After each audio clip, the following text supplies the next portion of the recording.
നിന്നോട് ഞാൻ പറഞ്ഞിട്ടില്ലേ ഇതുപോലത്തെ പെപ്സി കൊക്കക്കോള അങ്ങനത്തെ സാധനങ്ങൾ മേടിച്ച് കഴിക്കരുതെന്ന്. നിനക്ക് ഇത് ആയിക്കണമെങ്കിൽ വല്ല നാരങ്ങളോ കരിക്കുമ്പോഴോ എന്തെങ്കിലും മേടിച്ച് കഴിക്കും. ഇതൊക്കെ മനുഷ്യന്റെ ശരീരങ്ങളായിരുന്ന സാധനമാണ്, വിഷമാണ് ഇതൊക്കെ. അച്ഛാ ഇത് കുടിക്കാനൊരു കൊതി, അതുകൊണ്ട് മേടിച്ചതാണ്. മോളെ എത്ര കൊതി വന്നാലും ശരീരത്തിൽ ദോഷമുള്ള സാധനം കഴിക്കരുത്. നമ്മൾ ശരീരം നമ്മൾ നോക്കിക്കൊള്ളണം. വീട്ടിൽ പോകാൻ നോക്കി ചെല്ലി. ശരി അച്ഛാ. എന്തിനാണ് ആ കൊച്ചിനെ വെറുതെ വഴക്ക് പറയണത്? എന്റെ സുജാതെ, ഇതുപോലെ ശരീരത്തിന് ദോഷമുള്ള സാധനം മേടിച്ച് ഇവിടെ വിൽക്കല്ലേ. ഒരു പകരം കപ്പൽ നീങ്ങ എടുത്തേ.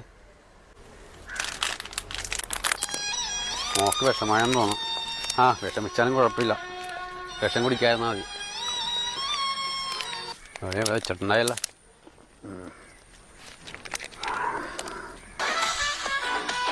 വെള്ളം മേടിക്കാൻ പറഞ്ഞു. രണ്ടെണ്ണം അടിക്കാഞ്ഞിട്ടേ സുഖമില്ല.